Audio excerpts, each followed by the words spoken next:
a fat, lazy piece of shit, actually. Moving on now, this can go to Ian and Hugo. Kemi Badenoch warned this week that if the Conservative Party fails, what will be lost? Some of the sharpest political minds of our generation.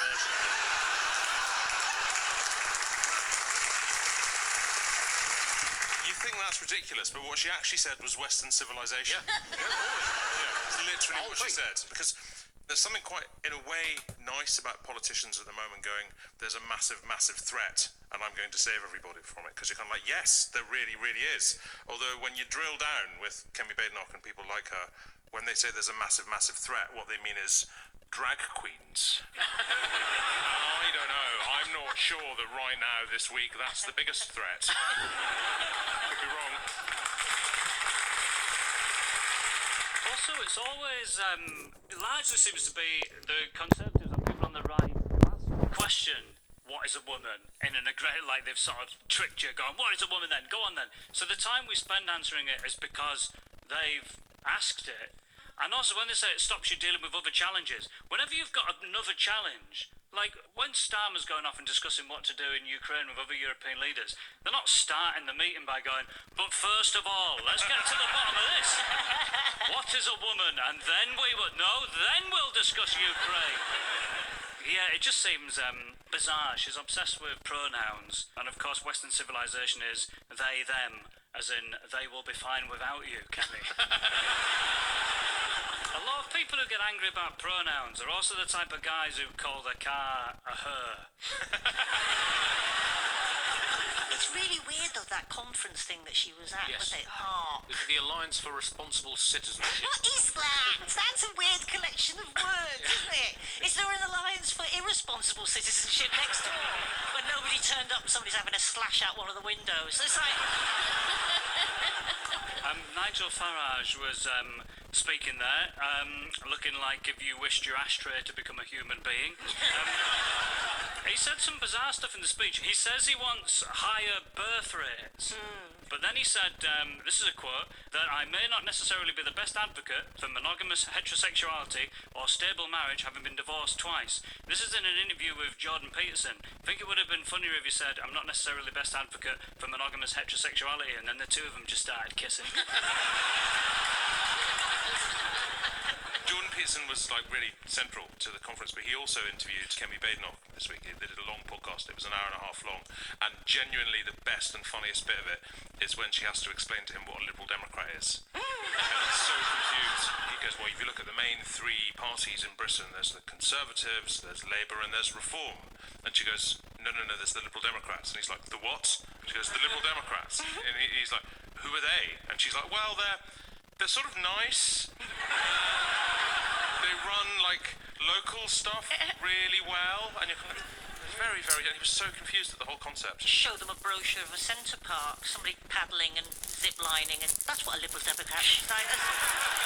Well, this is it, isn't it? It's where we need more people saying this quite a bit out loud, because his two big themes at this conference, I think, were declining birth rate. Okay, he wants more people in the country, and stop immigration. You want fewer people. Will somebody say the bit in the middle out loud so we can stop pretending he is normal?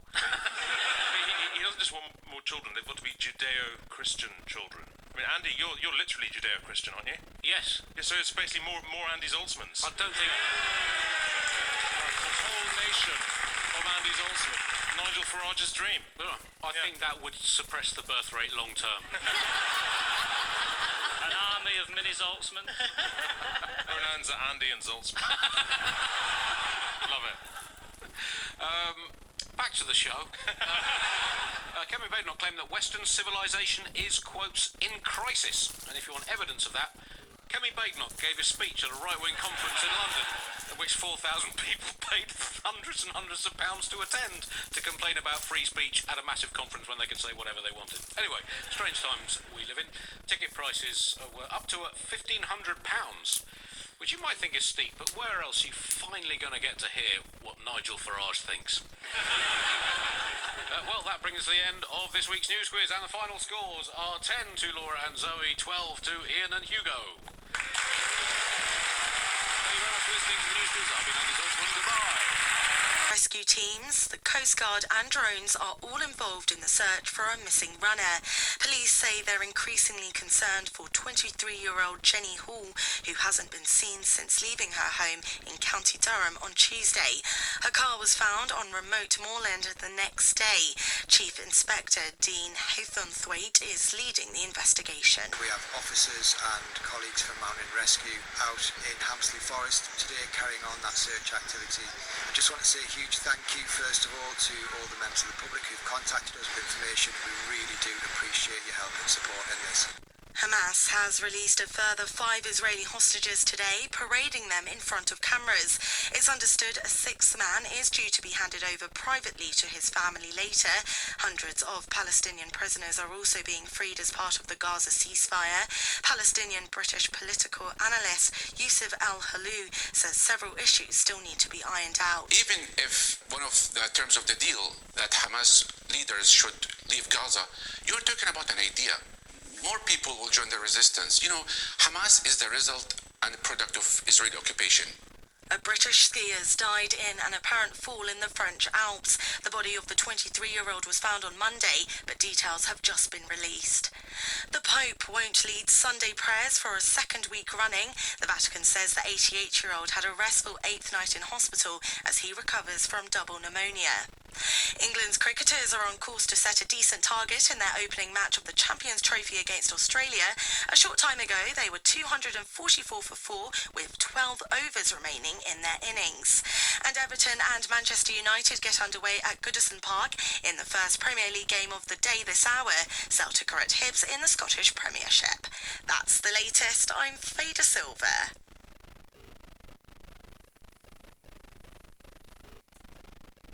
Today and looking very excited. Kind of. Is Deputy Editor of Conservative Home, Henry Hill. Thanks, Henry. Oh. And Political Consultant and Labour Councillor, Dominic Moffat. Hello. Oh, Lord, heaven help us. But before we get stuck into today's stories, let's get the news from Sophia Hill.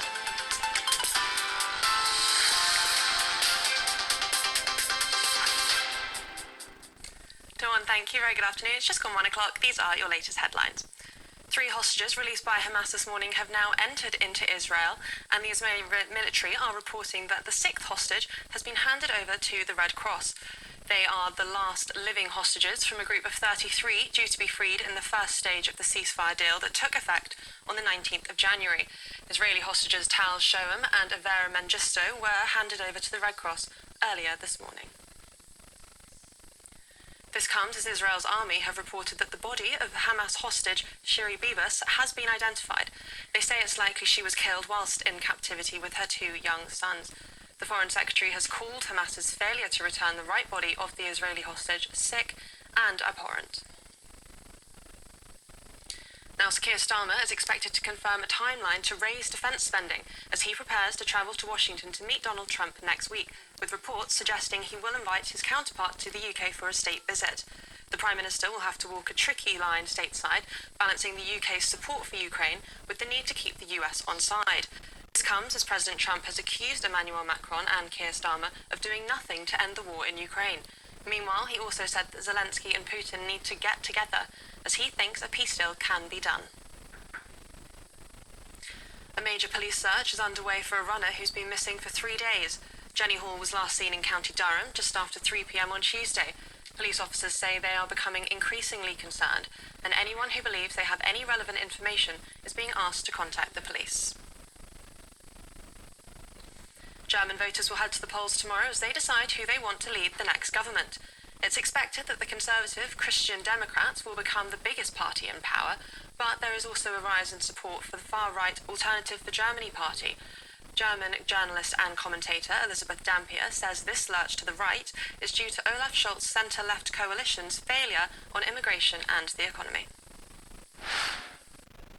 The current government, or the government that's going away now, has had some issues. That's why it failed, especially when it comes to the economy and migration. And there's a cost of living crisis in Germany, and these parties have failed to address them. So you can always see that on the two ends, people want solutions. Back in the UK, South Wales Police have revealed plans to use live facial recognition cameras in Cardiff during this year's Six Nations Rugby Internationals. The cameras will be placed at key points across the city centre and will alert officers to anyone who is on a predetermined watch list, with the aim of keeping visitors safe. But critics have raised concerns, claiming it will turn Cardiff into an Orwellian zone of biometric surveillance. GB News spoke to Cardiff residents earlier to see what they made of it. I don't really have an issue with it or anything. I think as long as it's there and it's for the safety of everybody, if anything was to sort of happen, that they'll be able to maybe zoom in to the culprits and things like that. We are one of the most watched countries in the world, so it was going to happen eventually. There's not a lot we can do about it unless we're walking around with masks on, and that's not going to go down very well, is it? I'm okay because I try and keep to the laws, and so yeah, not bothered by that. I haven't got a problem with it, to be honest. Yeah. I think it's a good thing. Yeah, absolutely. The way things are going, safety for people as well, you know. So yeah, I'm all for it. Some rugby fans there, and that's because it's a Saturday showdown in the Six Nations today, as England will take on Scotland in the Calcutta Cup, and Wales will play Ireland in Cardiff. Scotland's fly-half, Finn Russell, has been passed fit to start today's game against England after recovering from a nasty head knock in Scotland's 2-round loss to Ireland. Meanwhile, Ireland's hooker, Dan Sheehan, says Ireland will knuckle down to basics as they continue their Guinness Six Nations title quest. That's the news on GB News. More in half an hour, but now it's back to Dawn.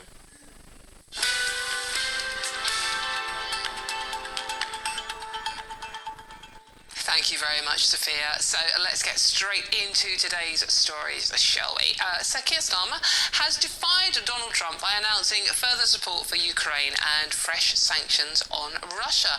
It comes as the US president condemned Sir Keir and Emmanuel Macron for not doing anything to end the Ukraine-Russia war. Just days before they are due to visit the White House. Oh, to be a fly on the wall there, eh? As Zelensky in the last few hours has apparently conceded to Washington's demand and is expected to sign a mineral deal as part of ongoing peace negotiations. When Trump was challenged on whether both world leaders were dictators, here's what he had to say. I think that President Putin and President Zelensky are going to have to get together because you know what? We want to stop killing millions of people. Okay, and happening right now is the March for Ukraine in central London. So let's go and see what's happening there with our reporter Adam Cherry. Wow, Adam, very loud for a start. What's happening?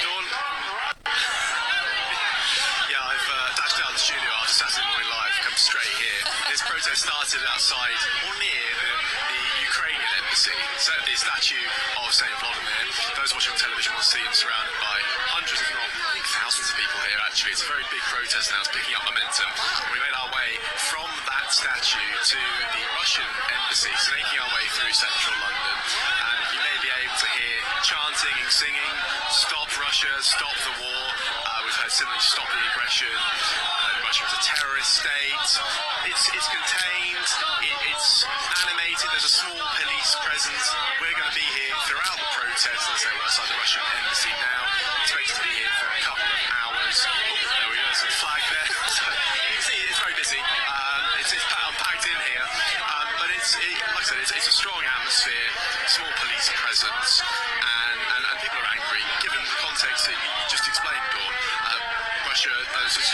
US now bringing Russia into these peace talks, actually having those discussions in Saudi Arabia in absence of Volodymyr Zelensky or Ukrainian officials. People here very angry about that. There are some Stop Trump signs here as well, so there's frustration towards the US administration.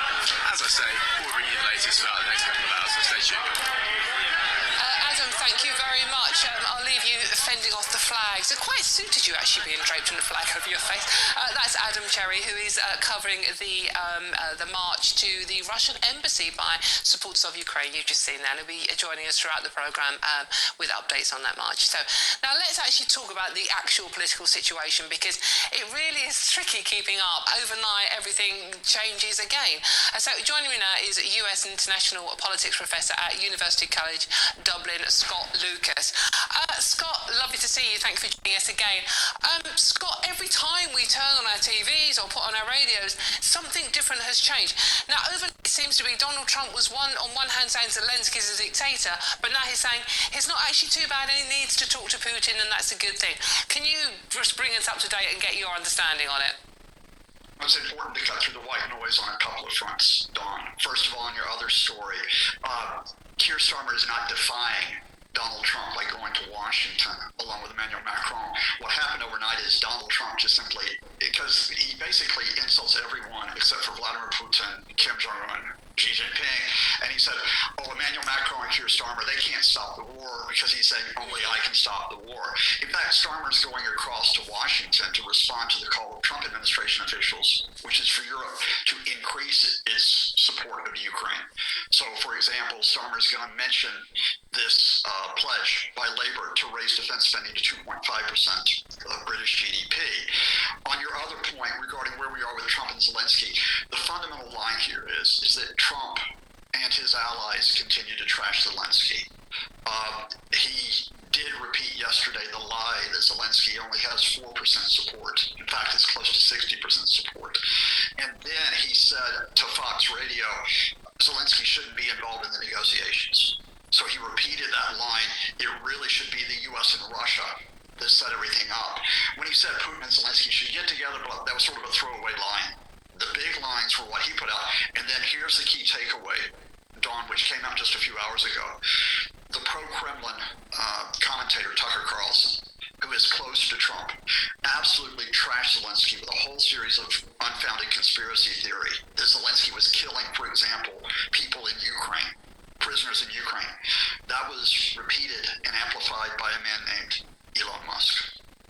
Okay, yeah, look, Scott, I mean, I get all that, but I mean, the thing is, with what Trump has happened and what Trump has done, I mean, he's got previous for it, is that he throws a metaphorical grenade into the room, makes everybody sit up and take notice by saying some pretty, insane things on the surface, but it does get things moving. Surely that has to be a good thing. Well, let's go to the facts of where we are to judge where we are. Okay, and let's remember, when you talk about wanting peace, we all want peace. But I can take you back to 1938 when a guy named Neville Chamberlain declared peace in our time. Well, yeah, absolutely. That comparison has been made. Yeah, well, let's talk about what has happened here. Last Tuesday, as your commentator mentioned from the march for Ukraine, the U.S. and Russia sat down together in Riyadh. And you might say, well, that's a great thing. Trump is bringing this about because they're not talking. The problem here is who sets the terms of the negotiations. And what has happened here is that the talks are pretty much going upon Russian terms. And what do the Russians want? They want recognition of about 25% of Ukraine that they occupy. They want that in the long term. They want the U.S. to end sanctions on Russia, to give them the economic freedom to pursue perhaps further attacks, and they want no security guarantees for Ukraine. Now, those are conditions which quite clearly are not acceptable to the Ukraine or to the UK or to Europe, but they were excluded from the talks, right? And here's why it gets worse during the week. We now have reliable reporting which says that the U.S. is considering lifting sanctions on Russia before there's any settlement. And we now have reliable reporting from Politico that the hardliners in the Trump camp, who really want to break away not only from Ukraine but from the UK and from Europe, talking about J.D. Vance and talking about a man named Stephen Miller, they are now criticizing the Secretary of State, Marco Rubio, and Trump's envoy, Keith Kellogg, the people who still want to maintain some support for Ukraine. Okay, Scott, I mean, look, Trump is there where he is now, but do you think the world would have been a safer place if Biden was still the president? Don, the point here is Joe Biden's not president. No, I know, right? But I'm just wondering... Oh, do you want me to tell you? No. And I want to tell you why the world is not a safer place now where we are. First of all, Donald Trump is effectively... Whether or not he is consciously supporting Vladimir Putin, he is pretty much running with the Russian line to undermine Vladimir Zelensky, to say that he's not acceptable, to say that he's not part of negotiations. And then more broadly, what I'm saying is that Trump officials, key Trump officials, they believe in a different type of U.S. foreign policy, which is not based on security but on business. And in that respect, for the first time since 1941, a U.S. government is not really allied. In fact, it is not an ally of the UK. All right, Scott, Scott, just because we are running out of time quickly. So, the US isn't allied with Europe, okay. But what does Trump gain out of being allied with Russia and therefore China and Iran? How good is that for America? Well, what Donald Trump wants for a couple of things is he likes the photo opportunities. We know that from the appearances with North Korea. We know it from Putin. But specifically, it's a story you mentioned earlier. Donald Trump and close advisors want Ukraine to hand over $500 billion of rare earth minerals. Yeah, that's part of the agreement, yeah. I have an update for you. Vladimir Zelensky has again, in the last hour, rejected that agreement and says it does not protect Ukraine because there's no security guarantee. Because Trump can't get those rare earth minerals, he will lash out pretty soon against Zelensky. In other words, the priority for Trump right now is not a peace settlement as such that guarantees Ukrainian security. It's getting something out of the deal. Right. It's getting some type of payoff. Mm-hmm. Okay. All right, let's leave it there because we are running out of time. That's Scott Lucas, politics professor at University College Dublin. Thank you very much for joining us. Okay, a lot to unpack there. I get Scott doesn't like Trump, okay? Lots of people don't like Trump. So let's see what my panel make of what they've just heard. Going to come to you first on this one, Dominic. I mean, we know where Scott's coming from with his viewpoint. What do you make of what he had to say, though? Well, one thing I think is very important is that there are important figures in the Trump administration who are actually showing support for Zelensky and for the Ukrainian position. I think it's the National Security Advisor, it's Kellogg that they were talking about. They have come out and said, not a dictator, actually very brave, has done a wonderful job of leading Ukraine through the war so far. The position will not be President Trump will be allowed to feel he is making the decision on his own. He will not exclusively just be making the decision on his own. Mm-hmm. So, do you think that might be a case in point that sort of like there are, Trump is the Mick Jagger, if you like. Meanwhile, the drum and bass section are doing all the work behind him. No. Okay. Ultimately, I mean, normally that's how it works, and maybe they can manage to do that. But if Donald Trump actually just decides he's going to do something, he is the president, and nobody in that administration is there because they are going to tell him no, right? I think that normally you will try and create the mood music, but you can't actually stop it. Famously, the assassination of Qasem Soleimani, that was at the bottom of the list. It was meant to be the crazy option that nobody picked, that they put on there to give you a range of options, and he was like, yeah, we're going to do that one. And it took everyone by surprise. I think the one thing with hearing about all of this stuff about the endless references to 1938, the one cultural reference point, is that actually in World War II, America did Lend-Lease for us, right? It wasn't this incredibly high-minded initiative. It took ages for American forces to get to Europe. Yeah. They made us pay them back for every single thing that they gave us, and then they used that to rug pull Europe's global position in the 1950s. So America has always been much, much more hard-nosed about its international commitments than I think it now suits us when we sort of mythologize it and sort of lament that Donald Trump is destroying it. Donald Trump is particularly vulgar about it. He's particularly open about it in a way that others aren't. But America has never been in the business of hosing vast sums of money at things with no regard for its own interests. Well, there is that, isn't there, Dominic? I mean, we know that there is part of this deal is that America gets, $500 billion worth of mineral rights, isn't it, from Ukraine? So America, Donald Trump is doing what Donald Trump does, is being the businessman that he always was. So do you think that the trouble I had with what Scott was saying is Trump is on the side of Russia, which by extension being in bed with China and Iran. Surely that's not going to be good for America. So I fundamentally disagree with that, actually, and that Scott is wrong when he says that being in bed with Russia is being in bed with China. Actually, is this our Donald Trump Nixon in China moment, whereby Donald Trump trying to cozy up to Putin begins to drive a wedge between Putin and Xi, and China is obviously the real meaningful threat to America's financial position in the world. Yeah.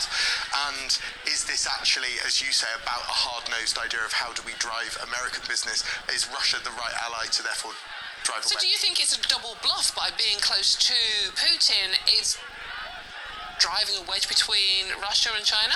I don't want to accuse them of playing 5D chess, and I'm not sure Donald Trump is quite focused enough on detail to worry about that.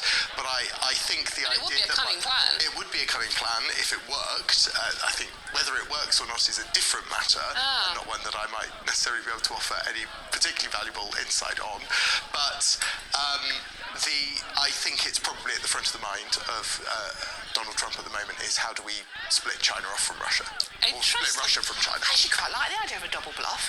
Well, there is much more on this story coming, but for all the best analysis and opinion on that story and anything else we're talking about, please do go to the website gbnews.com. Now, we do good news here as well. It's not all about World War III. It's time for the Great British Giveaway. If you want to be one of the 2 new winners, each with a new iPhone, shopping vouchers and £10,000 in tax-free cash, Rachel Reeves can't get her hands on it. Here's all the details you need to do it. Don't miss your chance to be one of 2 big winners in our latest Great British Giveaway, as we have 2 prize bundles that have to be won. There's 2 lots of a totally tax-free £10,000 in cash. You'll also receive a brand new iPhone 16, along with £500 in shopping vouchers to spend at your favourite store. Hurry, lines close on the 7th of March. For another chance to win, text cash to 63232. One entry costs £2 plus 1 standard network rate message, or text bonus to 63232.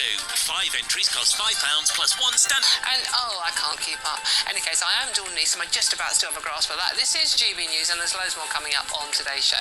Now, in Selby, local residents discover houses are being given to Afghan refugees at the expense of council tenants. But is that fair? All of that and much more to come. This is GB News, Britain's news channel. You can put the kettle on. I'll let you do that. We'll see you very soon. That's why it's a good test for us. That's the latest sport. For more, go to gbnews.com. Welcome to GB News. Good to see you. Good to see you, Michael. Thank you for having me. What is it that a poet does with language and in love? With language and with love to express love better than any other way in which it can be expressed? Yeah, it's a good question. I mean, it is, it's relying on language as being the primary way that we get in touch with our feelings, that, poetry is the language art par excellence. And so it's the assumption that the more we can use our words to talk about our feelings, the deeper, more pleasurable, more available those feelings actually are to us. And so in a certain way, reading poetry, not only we recognize our feelings, we even catch feelings from art, from poems, from songs, from stories. There's a way that even our own most personal relationships are structured by the culture that we have grown up in and that we've been immersed in. And so it really can be an aid, or at least a transformative experience to encounter language, to give yourself words for your own very private feelings that turns out have been felt by other people going all the way back to Sappho and Catullus and Horace and through Shakespeare and through the whole English tradition. So that can be galvanizing as well, really kind of eye-opening to know that you're not alone in your feelings. GB News, the People's Channel. Me, Dawn Neeson, mate. We've got a nice cup of tea in front of you. I'm going to read this one out. A nice cup of tea, especially Ellie. Hi, Ellie. Ellie, Dawn, you have a nasty Democrat there. I think you're talking about Professor Scott Lucas. Yeah, I agree. He's pretty much on the Democrat side. They didn't try to hide it. He was putting the president down. Do your job properly or you'll lose the support. You should have a Republican on to counterbalance things. Well, Ellie, don't go too far. We've got a Republican on, and he will be your dream Republican. It's Greg, and he's coming up very soon, so you don't want to move, do you? In any case, we're going up to North Yorkshire now. A North Yorkshire councillor has spoken out after nearly £1 million of spending has been approved to house 3 Afghan families. £1 million for 3 families? Hold on. It comes as more than 30,000 Afghans have come to the UK under resettlement schemes. Anna Riley has a story for you. Terror and desperation as Afghans try to flee Kabul after the Taliban regained control. Worldwide, resettlement and aid was given to Afghans considered most vulnerable. Over 30,000 Afghan refugees have relocated to the UK, but questions are being asked in North Yorkshire as to the fairness of the housing scheme. There's what's called the larger resettlement, and this is a requirement where councils have to acquire houses with around 4-bedroomed houses to house larger Afghan families. And so in this scheme, what we've had is the council has gone and sourced from a developer 3 brand new 4-bedroom houses at a cost of £1 million, of which it receives about 444,000 from the government, and the rest is to be funded through borrowing against what's referred to as the housing revenue account. That's there to protect council tenants from councils using their rent on other matters. Councillor Donoghue Moncrief sympathises with the duty to house Afghan refugees, but she says this shouldn't be at the expense of council house tenants. While the government is getting rid of its hotel costs for housing individuals, what it's not telling the public is that then is being passed on in debt to some of the poorest people in our society. If we can intervene in the market to support the Afghan Citizens Resettlement Scheme, why aren't we intervening in the market to support those who the government says that there isn't enough affordable housing for? I have no problem with helping people from Afghanistan, but I don't know why aren't we helping people that are struggling to get on the housing ladder. If we can do it for one scheme, we should be doing it for everyone. Treat everyone equally is my view. The 3 houses for Afghan families in Selby will cost nearly £977,000. North Yorkshire Council said the local authority housing fund is made available by central government, and the homes can only be offered to families from the Afghan resettlement scheme. Therefore, we are not able to use it to invest in existing housing stock. The scheme is vital in supporting those who risked their lives to help British Armed Forces in Afghanistan and were forced to flee. We have also allocated almost £297 million for more homes and improvements to existing ones to improve standards for our tenants. With thousands in North Yorkshire on the council house waiting list, pressure is mounting. Anna Riley, GB News. Thank you, Anna. Very thought-provoking report there. So let's see what my panel make of this one. I'm going to come to you first on this one, Henry. Charity begins at home. Surely British families have to come first. And this is the politics of a housing crisis, essentially. You've got a scarce amount of stock, lots and lots of people who can't afford housing. Whoever the government gives it to is going to really irritate somebody. But in this case, you know, it highlights the challenge for the Home Office, because on the one hand, no one likes having them in hotels, right? It uses up town centres, it takes what could be a viable local business and turns it into effectively... But on the other hand, the alternative to that is either you have a purpose-built, you know, asylum estate, which we don't have, or you permanently settle them. Right? And if you permanently settle them, that means that somebody else who is doing the right thing, is saving up, can't afford to put the money together for a deposit, you know, having to get from the bank of mum and dad, suddenly sees a 4-bedroom home in their community being handed out to people who have functionally skipped the queue. And it's also the difficulty of the fact that it's all devolved to local governments, because of course local governments control social housing, and unfortunately most of them these days they've moved to a policy of allocating strictly by need. Right? And rather than how long you've been waiting. So therefore, if you get somebody who turns up with a large family, and they were saying just then these are all 4-bedroom houses, the view is taken, well, they need a council house more than young couple who've been waiting for ages but, you know, don't have kids yet because they can't afford, because they don't have the space for them. And it highlights that sense of injustice. So if you're going to do this, government, build vastly more houses so that you can do it for more people. It's on their to-do list, isn't it? What do you make of it, Dominic? I mean, charity begins at home. On the other hand, I think the fact that these are Afghan refugees, and we all know the translator situation, they were treated appallingly, and women in Afghanistan, well, they don't have a life, full stop. What do you make of this? Well, I think you make a very good point there, which is these are not just people who are skipping a queue, these are people who supported the British efforts out in Afghanistan significantly, and people who were at serious risk of harm and even execution if they stayed in Afghanistan. I don't disagree with a lot of what Henry said, particularly about the need to build a lot more housing.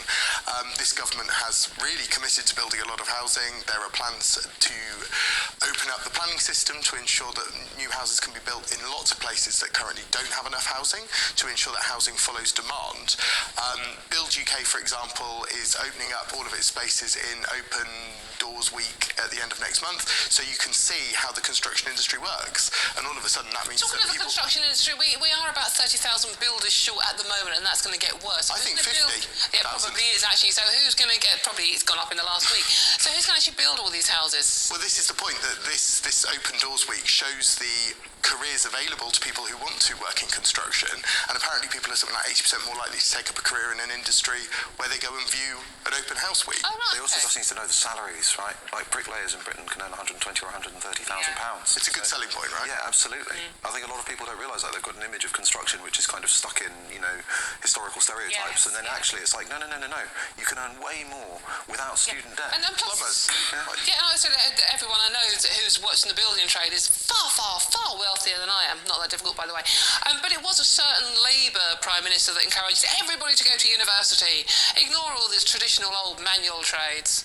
But I think what's really important is that people go on and learn extra skills. It's not about higher education, it's about further education. And so everybody should, whenever they leave school, be that, I think you have to leave at 18 now, when they leave school at 18, they should still continue to learn and gain more skills and more ability to deliver things. And also, your first point was about, does charity begin at home? I think the Yorkshire Authority was offering nearly 300 million it was spending on housing. This is less than 1 million it's spending on these houses. What do you make of that one, though? gbnews.com/your say charity begins at home, or do those Afghan families deserve it? Afghan is literally hell on earth, isn't it? I'm Dawn Neeson, this is GB News, and there's loads more coming up on today's show. But first, it's the news with Sophia Hill, whose nan, Alison, is having her birthday today. It's on Molesley Street in Manchester, following the collision between the Metro tram link and a white Mercedes-Benz van. A cordon is in place on Molesley Street and all trams have been suspended through St Peter's Square. A Greater Manchester Police spokesperson said the emergency services are responding to the reports of a collision, and we'll bring you more on that as we find out. Now, German voters will head to the polls tomorrow as they decide who they want to lead the next government. It's expected that the Conservative Christian Democrats will become the biggest party in power as they lead in the polls, but there has also been a rise in support for the far-right Alternative for Germany party. German journalist and commentator Elisabeth Dampier says this lurch to the right is due to Olaf Scholz's centre-left coalition's failure on immigration and the economy. The current government, or the government that's going away now, has had some issues. That's why it failed, especially when it comes to the economy and migration. And there's a cost of living crisis in Germany, and these parties have failed to address them. So you can always see that on the two ends, people want solutions. And a Saturday showdown in the Six Nations today. We're approaching kick-off. England will take on Scotland in the Calcutta Cup, and Wales will play Ireland in Cardiff. Scotland's fly-half Finn Russell has been passed fit to start today's game against England after recovering from a nasty head knock in Scotland's round 2 loss to Ireland. Meanwhile, Ireland hooker Dan Sheehan says Ireland will knuckle down to basics as they continue their Guinness Six Nations title quest. That's the news on GB News. More in half an hour. For the very latest GB News direct your smartphone. Sign up to News Alerts by scanning the QR code or go to gbnews.com/alerts.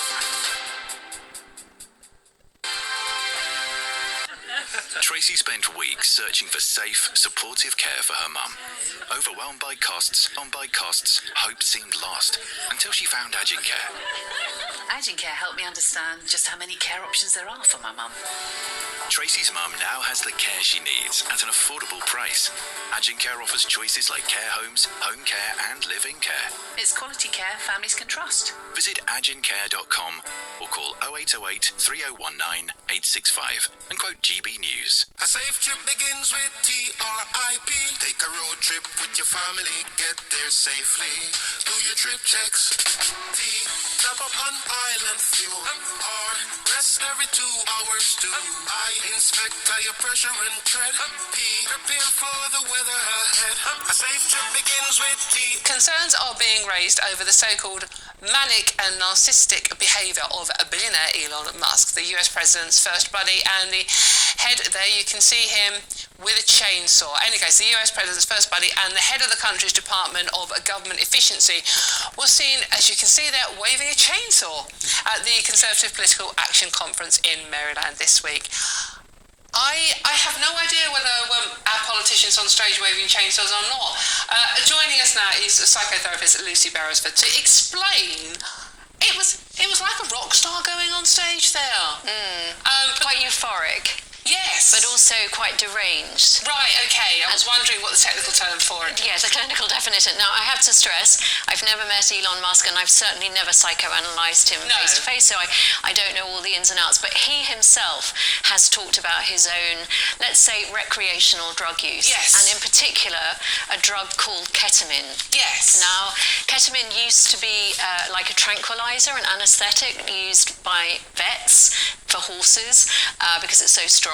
But it is now a recreational drug, and in fact, use in England has doubled in the last 12 months. It's very cheap to get hold of, and we see it as a kind of party drug. Okay. But what it does is it makes you very disinhibited, and in particular, it makes you very euphoric, very hallucinogenic, and the idea, or hallucinate, and the idea that this use that Elon Musk has actually been very open about using. Yes. He says he uses it maybe once or twice a month for his depression. It might explain some of this rather wayward behaviour. I was absolutely. I watched this live. I was absolutely fascinated. He was given the chainsaw by Javier Milei, Argentina's somewhat eccentric president, who's basically doing. But that's his brand. The difference is that the guy from Argentina, that was his brand in the campaign, to say I'm going to take a chainsaw to the economy and the budget in Argentina. I mean, Musk has done this before, hasn't he? I mean, he once brought a flamethrower to an interview. That's right, to a podcast interview. Yes. So the idea that this is a very stable person is kind of really quite unsettling.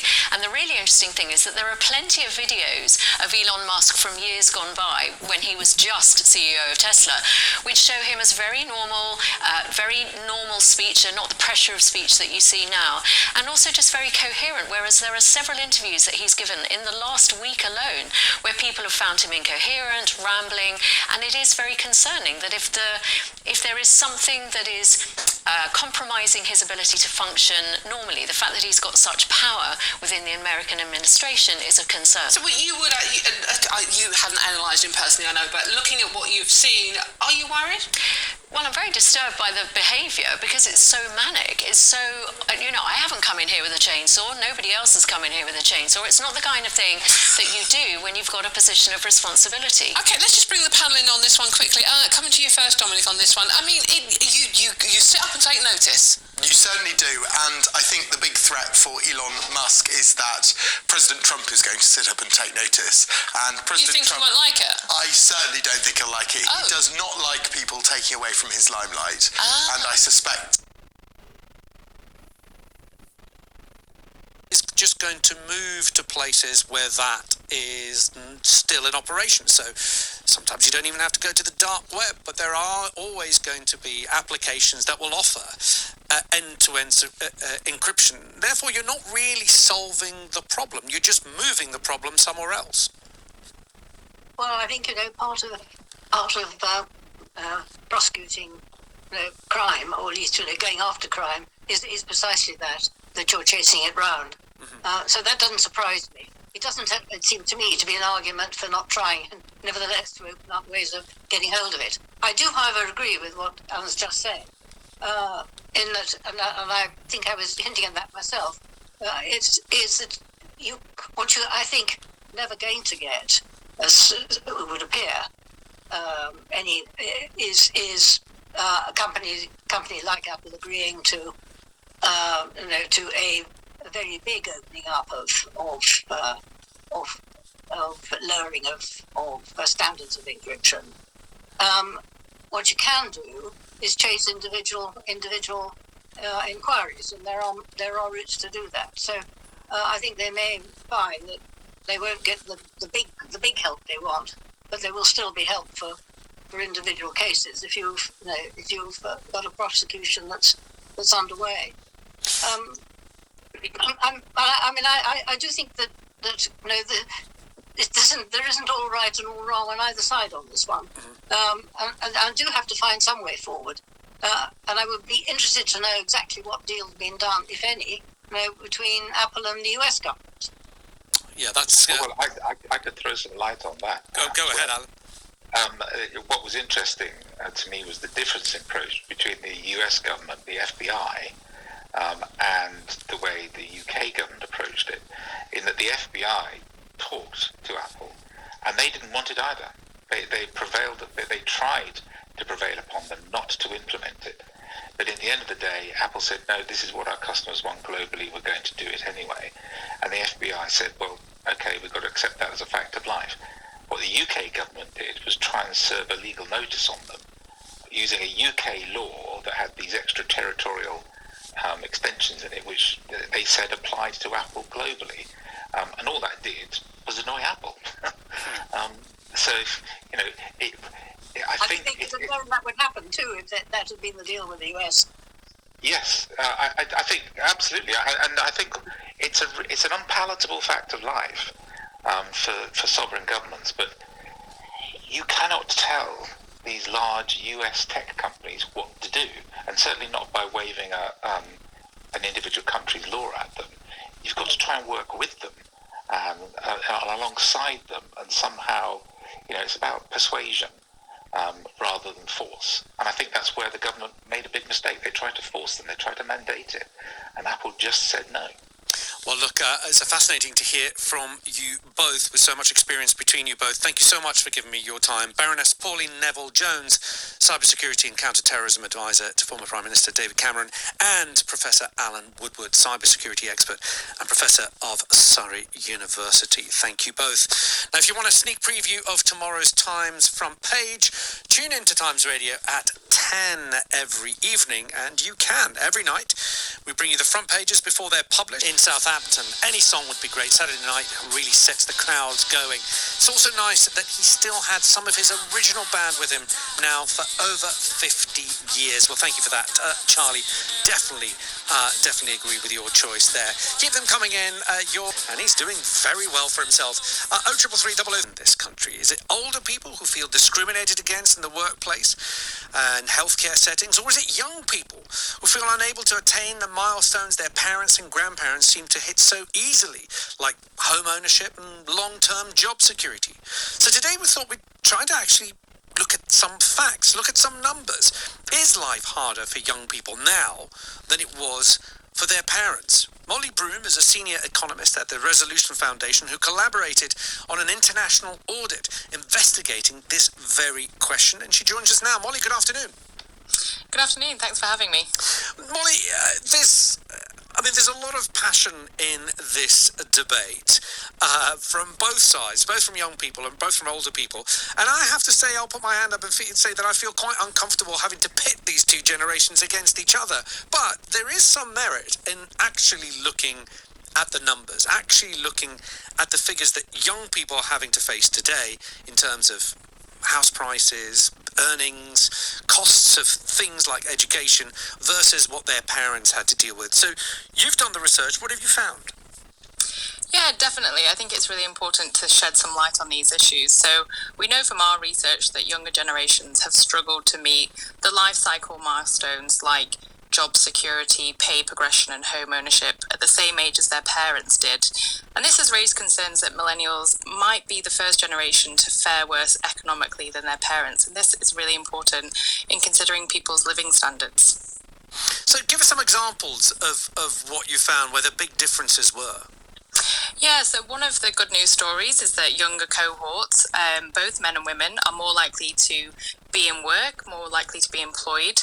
But unfortunately, this hasn't translated into cohort-on-cohort pay progression. So what we're actually finding is that younger millennials, particularly those born in the late 1980s, actually earned less than members of the previous generations born 10 years prior when they were of the same age. And it's a similar story on home ownership as well. We know that 50% or more than half of baby boomers actually own their own home by the age of 30. And the equivalent figure for millennials is less than a third. So this is really important in terms of reaching those life milestones and being able to participate in society. I mean, I was looking at house prices, and in the early 60s, it was roughly about 4 times the average yearly wage that you would be expected to pay for an average priced house. Now it's double that. It's almost 9 times the average salary that is needed for the average house. I mean, that is very difficult to overcome. Yeah, it's really difficult. It's taking younger cohorts much longer to save for a deposit to access home ownership, and this has meant that more younger people are living in the private rented sector today. So the share of young adults, for example, that are privately renting has risen from around 1 in 10 back in the 1990s to around a third today. Or the other option is that we've seen more young people basically not leave home, and we've seen a gradual increase of the number of young people actually living with their parents. And what about wages? You've looked into wages as well. We've had some of the good news recently that wages have been going up, which Chancellor Rachel Reeves has been particularly happy about. But in comparison with the 2 different generations, how do wages compare? Yeah, so as I mentioned, the cohort-on-cohort pay progression which we've seen, which is where each generation tends to earn more than the one that came before them, has actually ground to a halt in the UK. Younger millennials earn less than Generation X, but as you said, there is some good news on wages, so we might start to see younger millennials start to catch up with previous generations, and that actually has been the case in the US because they've experienced some economic growth and had strong wage growth, and that has been progressive. So younger millennials are doing much better in the US than they are in the UK. How do we compare with the US? Because you did this study side by side. Did you find the same results that you found in the UK applied to the US? Yeah, so the concern that younger generations are doing worse than their parents and the generations that came before them has that's not just a UK problem. We've seen that across many higher income economies. But actually, what's been different about the US is that they have seen strong economic growth in comparison to the UK, and this growth has been progressive. So it's younger generations have tended to benefit more from that economic growth, so have seen faster wage growth, for example, and that means that they've closed the gap on some of these measures against the generations that came before them, and in some cases have even overtaken them. So, for example, millennials in the US now are out earning Generation X and the baby boomers when they were at the same age. Fascinating. Molly, thank you so much for giving us your time. Molly Broom, Senior Economist at the Resolution Foundation, who collaborated on this intergenerational audit investigating that very, very question. Plenty of you getting in touch. Mike says, much easier now, especially learning. I had to learn slide rules, log tables, adding machines, punch cards, imperial measurements, moved to decimalization, pounds and shillings, had poor textbooks, and there were no Google searches or easy YouTube tutorials. Okay. He also then goes on to say it's obviously harder now for younger people. Affording a house eats up your 20s and 30s, which means that other priorities like pensions or starting a family start too late or not at all. That's a very, very interesting point. Thank you for those. Also, on our previous conversation about Apple and encryption, Peter has got in touch, said if the police suspect a crime is being committed, they can get a warrant to search your home. If they suspect evidence of crime is being held digitally, such as child abuse, why should they not be able to search your phone? Well, thank you for that. Thank you for all your messages. Keep them coming in. I'll read as many of them out throughout the show as we can. Coming up, a reasonably easy life by comparison with what I see today. Debs, thank you. Keep your thoughts coming in. Do you agree with Debs? 0333 003 2353. And plenty of you have been getting in touch with our music shout out. I've been asking for music from musicians getting on a bit, but still pretty much at the top of their game. And Kylie is certainly up there with Spinning Around. Thank you to Victoria for sending that in. Keep them coming in. 87222. Start your message with the word times, or WhatsApp us 0333 003 2353. In just a moment, how do you negotiate with Donald Trump? It's a pertinent question for the Prime Minister as he heads to Washington this week. We'll try to get some answers for him. We'll also look ahead to tomorrow's elections in Germany and catch up with our friends over at Which Magazine with their latest money-saving tips and scam warnings, particularly if you're someone who likes to do shopping on Facebook Marketplace. I think you're going to want to listen in. After 3, successful politicians use it, salespeople use it, and the greatest con men use it. It's simple, and it's yet so powerful.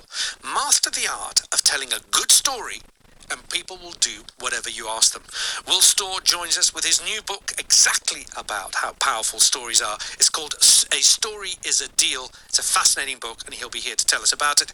And also, Francis Fukuyama, American political scientist and author of the internationally acclaimed book The End of History and the Last Man, explains why he believes we're witnessing the largest shift of world order since the Cold War. All that to come between now and 4 o'clock. Now, the Prime Minister has a challenging week ahead of him, reports today in The Times. He's due to fly to Washington to meet with President Trump in what former Foreign Secretary Lord Haig has described a very dangerous moment for British-American relations. Last week, Trump accused Ukraine of starting the war with Russia and said Ukrainian President Zelensky was a dictator, prompting Keir Starmer to issue a rare but subtle rebuke to Donald Trump.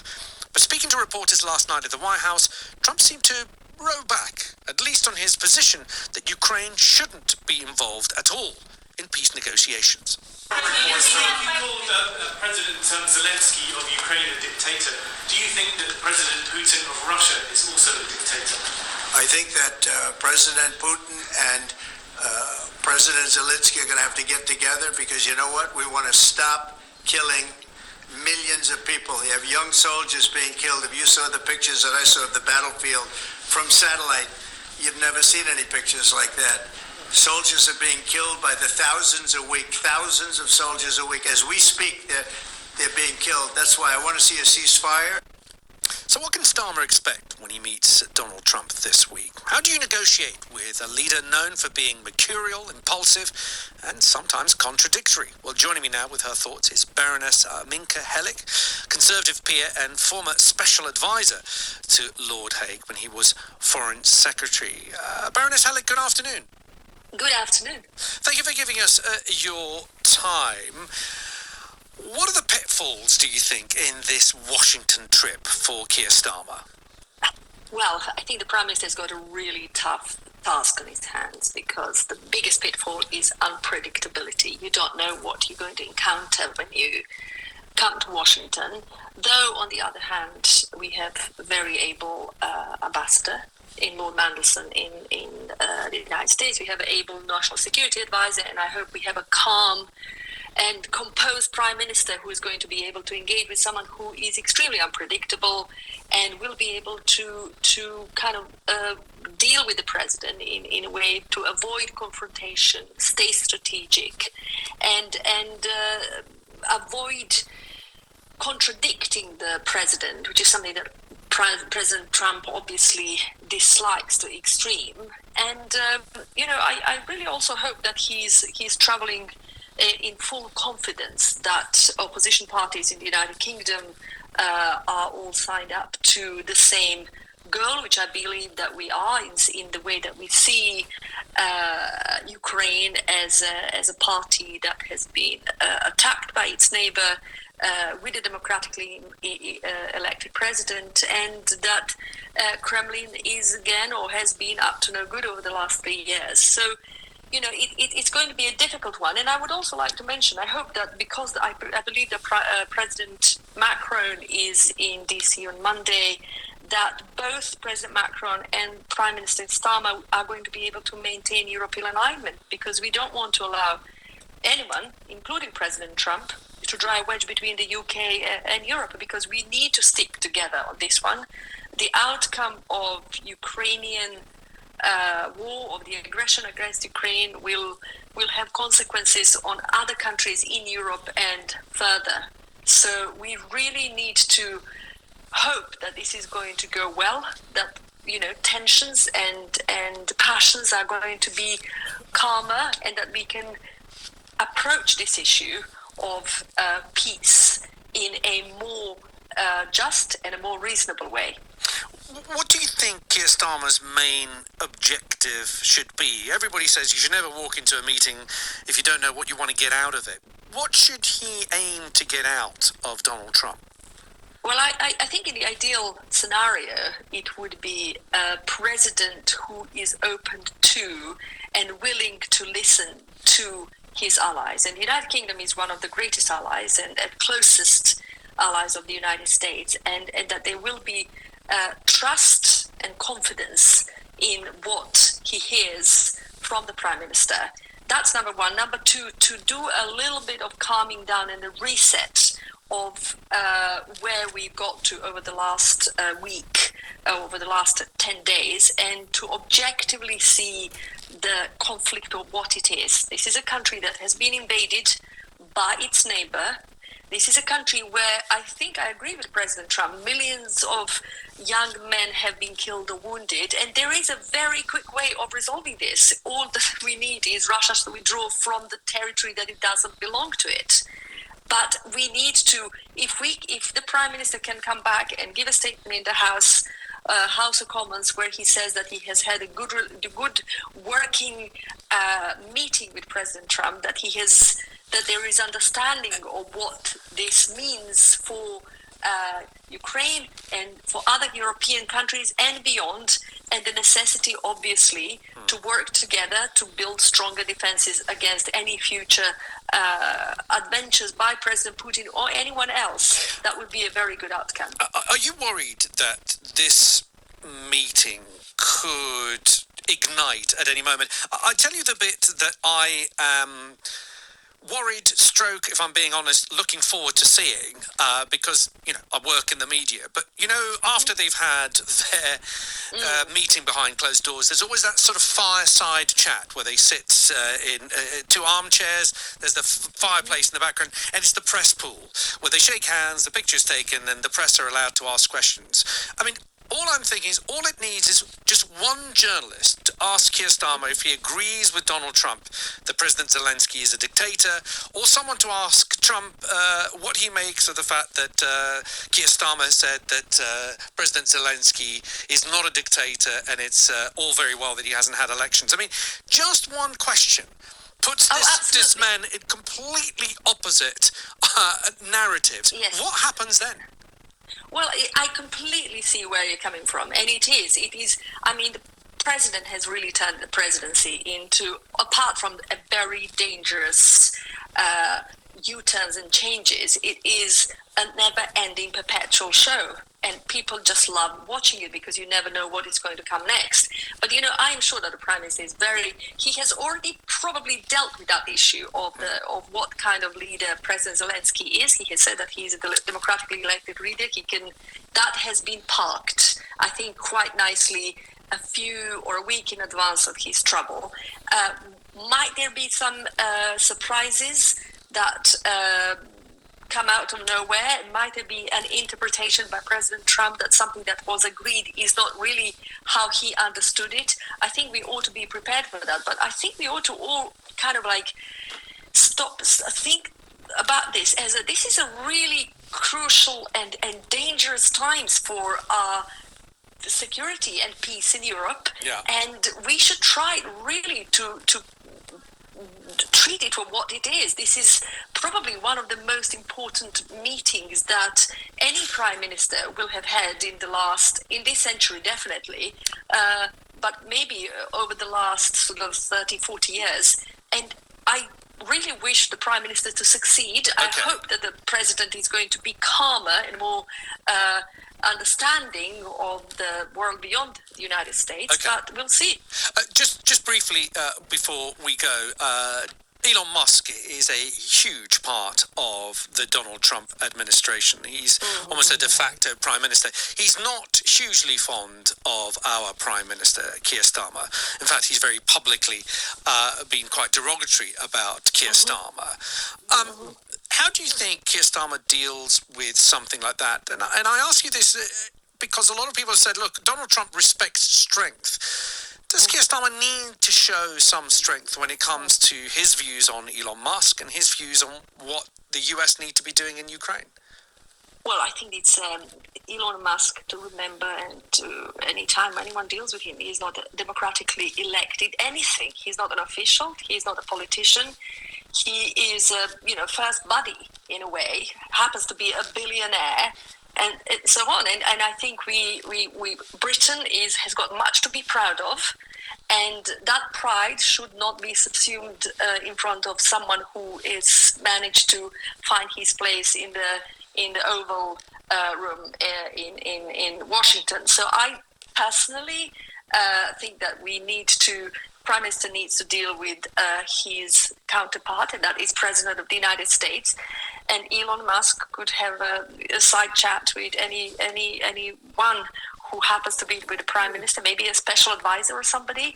But I think we really need to distinguish between an elected and an unelected individual in DC. And I think that would be a really good starting point. With all the respect for his ingenuity, he is neither a politician, no, a strategist, and sadly knows very little about the world.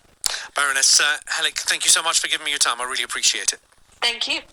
Baroness Minka Hellick, Conservative PM, former Special Advisor to Lord Haig when he was Foreign Secretary. In just a moment, we're going to be heading over to Germany to look ahead on tomorrow's elections. It is 17 minutes past 2. You're listening to Alexis Connor. The youth have had it harder today. Is it harder to be a young person today than it was for their parents and grandparents? Keith has got in touch. Says, good afternoon, Alexis.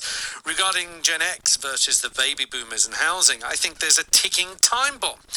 As more and more youngsters are living in private rented accommodation, I suspect that they when they come to retire on a state pension, which is currently £12,000 per annum, it will not be sufficient to pay their rent, never mind the other living expenses, and I wonder where they will go. Well, thank you for that, Keith. Keep getting your thoughts to us, 87222, start your message with the word times, or better get WhatsApp us, 0333 with your thoughts on everything that you hear on the show. Always good to get your opinions. Now, Germans head to the polls tomorrow to cast their ballots in an election that will shape Germany's political landscape for the next 4 years and significantly, of course, influence the broader European landscape.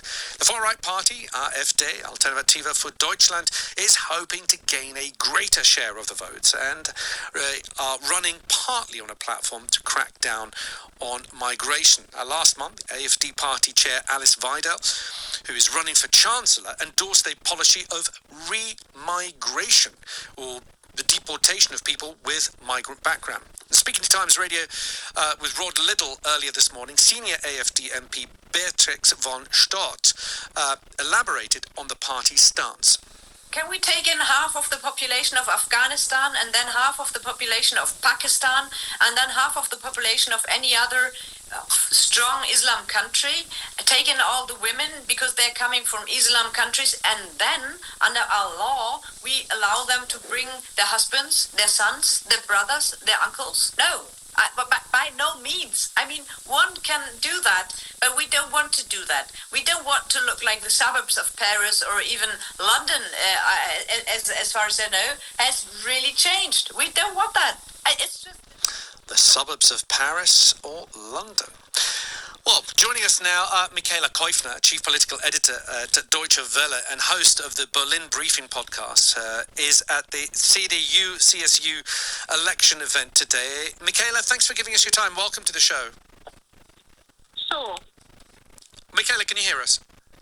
Yes, I can hear you, and it sounds like the Oktoberfest behind me because we are in Bavaria, and that's just how they do even the final election rally in these elections. It seems to be very lively. Tell us a little bit about what's happening in the final day of campaigning today. Who's where and what are the messages been? Well, clearly the message here at the CDU-CSU, where Friedrich Merz, the front runner to become the next chancellor, our guest, an expectation that they will come through as the strongest party. There's also a political theme here, absorbing the shock of a knife attack that happened yesterday in Berlin, where a young man, who originally came as a teenager from Syria, stabbed a young tourist, a man from Spain, at the Holocaust Memorial right in the center of the city. Now, everybody here seems to be dreading having to go into that issue again. We have seen several such attacks in recent months. It sparked the migration debate, and that has helped the far-right AFD get maximum attention for their anti-migration stance. But that is also something that the conservative CDU has been talking about. It too is against migrants who are settled here being able to bring their families.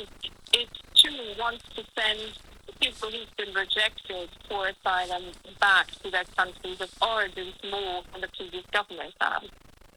Michaela, we've been listening to quite a few of the AFD MPs say that they realise that it's unlikely that they will be part of the new German government, but they feel confident enough of coming in a strong second, but also confident enough that the proposed coalition governments, because there always tend to be coalition governments in Germany, will struggle to hold together, particularly if what they call the Kenya coalition, which involves black, red and green, so SPD, CDU and the Greens. The AFD feel quite confident that that coalition cannot stay together because when it comes to immigration, there's going to be a lot of differences of opinion. So according to the AFD, it's just a matter of time before they get nearer to power. Is that what the numbers are telling us? No, that means falling for a narrative. There are two important factors here. It's the declared aim of the far-right AFD party to force the conservative CDU camp, similar to Angela Merkel's party, to cooperate with them. That would essentially be the final blow for one of the last remaining, arguably, Big Ten parties in Europe. And the second issue is that the AFD continues to stay on the issue of migration. It was actually already on its way into a political abyss in 2015 when Angela Merkel let in more than 1 million migrants, mainly from Syria. And that was a lease of life for a party that is now being seen as far-right, even extreme right in part, and that is suspected by authorities here to be in part trying to undermine the German democracy as a whole. So the AFD will always try and stay on the issue of migration, and the big question now is, come Monday, after people have passed their ballots, not only how complicated will it be to form a new coalition government, which yes, will be very, very indeed, but will the winners, will Swedish Match, who looks like it is the winner, rise to the challenge that is being posed to the Europeans as a whole? And currently it is France and Britain basically standing in until Germany has a new government. So yes, forming government will be complicated, but it's under maximum pressure. And that's how, when Europe usually goes into the occasion, just reminding us of the post-COVID period as well. So that's the big question now. Michaela Koifner, thank you so much for giving us your time. Chief Political Editor at Deutsche Welle and host of the Berlin Briefing podcast. Apologies for the quality of the line there, but I think we're just about a deal to gain control of rare earth minerals in Ukraine. The US wants access to the country's natural resources in exchange, well, for the military support they've already given. So just what does Ukraine have that the US wants to buy so badly? And how would a deal actually work? Professor Klaus Dodds is a professor of geopolitics and executive dean of the School of Life Sciences and Environment at Royal Holloway, and he joins us now. Professor, good afternoon. Good afternoon. Nice to be here. Professor, can we just look at what those rare earths and minerals that we hear about that Donald Trump's so excited about, what exactly are we talking about here? So we're talking about a country that has, depending on how you look at it, the good fortune or the bad fortune to be an extremely resource-rich country. So obviously we're focusing on the rare earths and other minerals like graphite, lithium, titanium, for example, but it's also got extraordinary potential in oil and gas, and I'm sure many listeners are aware that Ukraine also has an extraordinary food exporting capacity. So it's a really, really important part of continental Europe, and both Russia and the United States are only too aware of Ukraine's resource potential. So, do we know where, geographically speaking, these rare earth minerals are situated? Because again, this is particularly important when we consider that we're looking at Russian forces occupying 20% at the moment of Ukrainian territory. Are these rare earth minerals situated in those Russian-controlled areas? Yeah, so what we have is we have Soviet-era geological mapping and we have more contemporaneous mapping. And unfortunately for Ukraine, the occupied east is really the area that has the greatest potential. It's also worth noting that there's also offshore interest, amongst other things, again in oil and gas in the Black Sea. So really what Donald Trump is interested in is the remaining reserves and suspected potential, which is more located in the center part of the country. But, and here's the big but, if Russia was to continue its occupation and extend further from those occupied eastern provinces and to move ever further into the heart of the country, the vast majority of the suspected potential in rare earths would then fall under Russian control. And when we're talking about these rare earth minerals, we're talking about cobalt, lithium, graphite. I mean, cobalt and lithium, very, very important in production of batteries. So can we put a value to these rare earth minerals? Oh, you're comfortably talking billions of dollars. Just two caveats. One is that developing, exploiting, refining all of that potential is also a multi-billion-dollar proposition, and it's really worth bearing in mind that much of Ukraine's infrastructure, particularly in the east, has been destroyed or compromised. So this would be a massive long-term investment.